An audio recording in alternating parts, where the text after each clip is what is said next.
Hi everyone, welcome to the next video in this series from Small Victories by Johanna Basford. As I said yesterday, we have what looks a bit like an orchid here. I'm not going to try and be too scared. As I say, I find orchids quite scary to colour. I'm not going to try not to be scared and gather myself and do a colour in. Now I've got some pinks in mind for this. I'm going to actually start with this one here.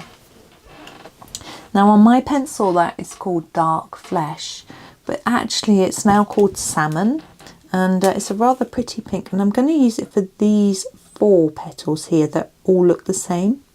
Okay, just going to give it a little bit of a sharpen. I may use a slightly lighter colour for the tips, but we'll see where we go really. So I want to layer it down here quite thickly so we get a nice intense colour, and then less towards the tip so we can sort of fade it off. Now you could use a darker colour here and a lighter colour here, but I don't really have a lighter colour that I feel it would work, but I might put a darker colour in there to emphasize that darker area. So we'll see how it goes once I've done all 4. Now I realise that I do a lot of this where I colour more intensely in some areas and less in others by using more or less layers, and it gives a slight difference in the colour. And I realise that that isn't easy to do, that it's something that I have learned to do over the years, actually copying Johanna Basford, as I've said before, and it's a technique that she uses. But you may need to practice before you get a look that you're happy with, and it might be easier to use a slightly darker colour at the base to help you, and that's what I'm going to do now. So I'm going to darken it with the pompeian red. So right down in the base here, just popping some of this darker red,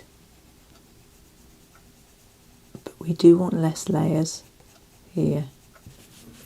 But the contrast between the light and dark is more obvious now with that darker red at the base there, like that.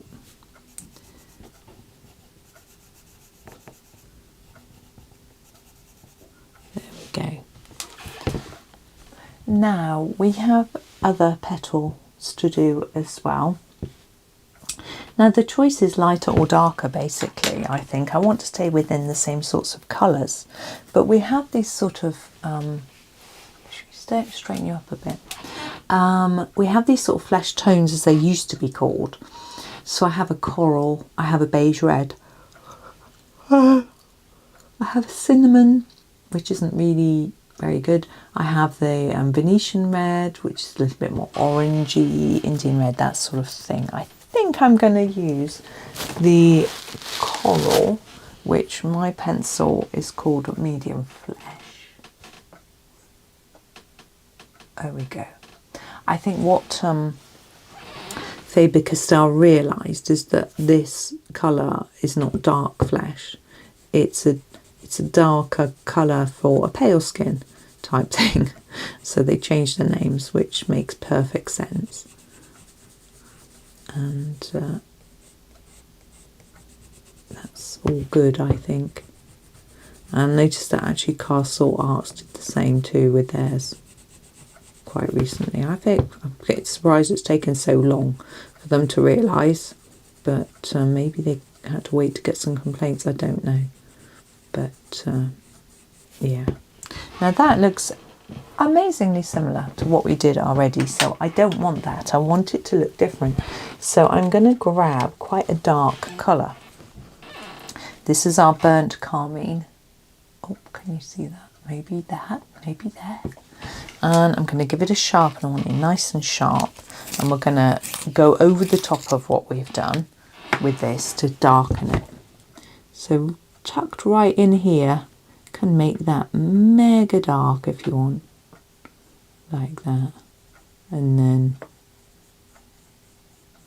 a bit less. I'm going to take it all the way to the edge because I want this petal to really look like it is a different colour.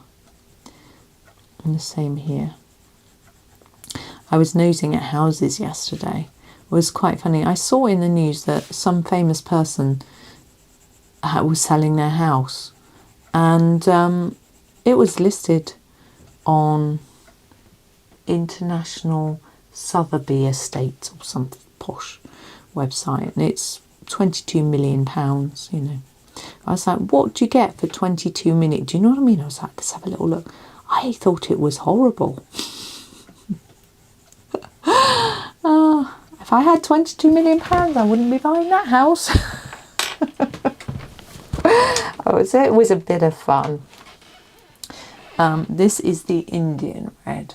Basically, it was this person's summer home, and I could tell because it looked so cold, like stone floors, whitewashed walls, hardly any rugs, soft furnishings were very basic. There were a lot of hard tables, concrete floor. I mean, that's very modern, but in a winter in the UK, brr, flipping heck, you'd need like your woolies on inside, your shoes and boots and coats. It looked absolutely freezing, like flesh. And there was a lot of outdoor entertainment areas, which we do a little bit of in the UK, but really it's just not, doesn't get that hot most of the time to be able to make it worth spending lots of money, as much money as had been spent.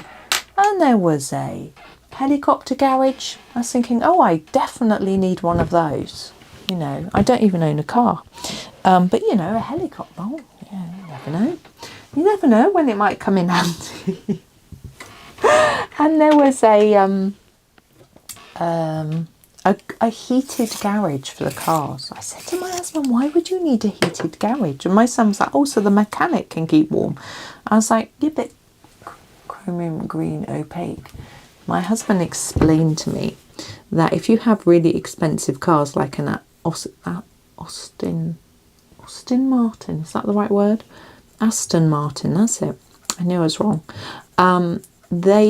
If they get condensation on, it ruins the car, so you have to keep them warm. It's like, wow, really? So there's a seated garage, and there was a guest cottage on the estate. It was like an old farm.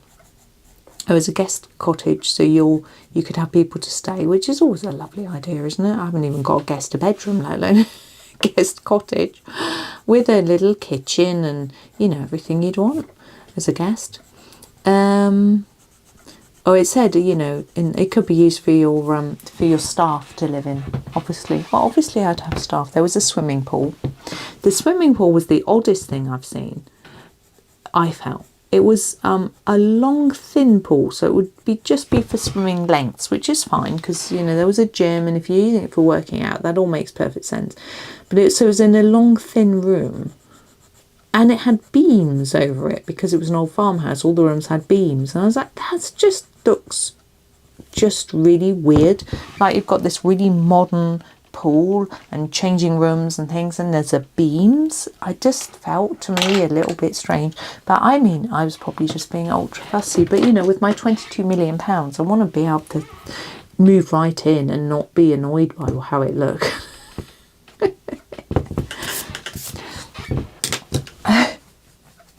Right, I think a blue background for this one, and I'm going to go for quite a pale blue, if I can grab it. This is the sky blue. I need to sharpen it a bit. So it was fun. It was a bit of fun. And there was like, the main bedroom had 2 dressing rooms and an ensuite bathroom. I was like, why would you need 2? And I was showing it to my sister, we're having a bit of fun. She said, well, there's 2 of you, you've got 1 each. But actually, one of them looked like it had like a island in the middle with a mirror on, as if maybe you had one for doing makeup. I don't really know. But anyway, it was a bit of fun having a little look at that. It was wow. And it was this couple's summer home, a £22 million summer home. Now my neighbour, one of my neighbours, got a summer home, but it's worth nothing like that amount of money. It's just flat, and she doesn't, you know, it's a little holiday place. But no, £22 million. But they were moving apparently because there wasn't enough space for their horses. This is ultramarine. So, you know, I don't think there were any stables in there actually. Don't know.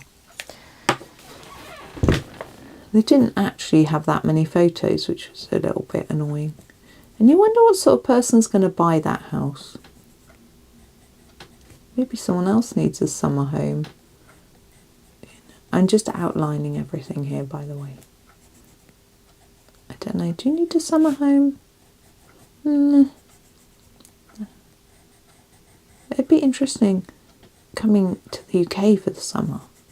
I suppose you'd come from a country. I don't know. Where would you come from? I would want to not spend summer in the UK. It's too hot. But maybe not everyone thinks that. It's actually, as I say, it's quite cold today. Got a jumper on. So it's funny how we say I'm saying jumper. It's a hoodie. It's not a jumper. A jumper is a knitted item that you put over your head. I think in America you might call it a sweater. Long sleeves. What always makes me laugh is when my children refer to tank tops. Now when I was growing up, a tank top was a knitted jumper with no sleeves. So it was sleeveless, knitted, always knitted. And that you put over the head and all in one piece, you know. And my grandfather wore them all the time. I'm going to use the dark sepia just to mark out a few shadows in the actual flower. My grandfather wore them all the time because he didn't like he hated jumpers, he didn't wear them. The sleeves, he liked his arms free so he could get on with his work. Not that he did a lot of work after, when I knew him, he was retired pretty much my whole life, that while he was around, you know. So I don't, but he used to do bits and pieces in the house, go and get the coal in and wash up, things like that, where you need to be able to roll your sleeves up. So I think that was where it came from.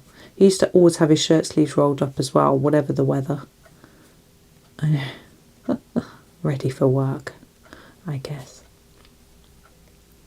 I want to put a bit more in here so we can really see the separation between the petals.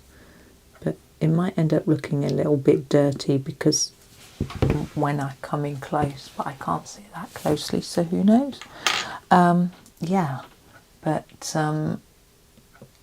yeah, so a tank top these days is apparently like a sleeveless sports vest, like a thin cotton vest. So when my kids say, oh, the athlete was wearing a tank top, I'm like, what, a knitted jumper? Anyway, language is fascinating, isn't it? But I'm going to go. I think we've done enough. I had a lot of fun with that. Saying that I dreaded colouring orchids, I just coloured it how I wanted and I had a lot of fun. And I think that's the key, really. If there's something that you don't like colouring, colour it as if it's something else. Am I making any sense? I'm not sure. Anyway, time for get a coffee and stop waffling. Have a super day. Thank you so much for watching and happy colouring.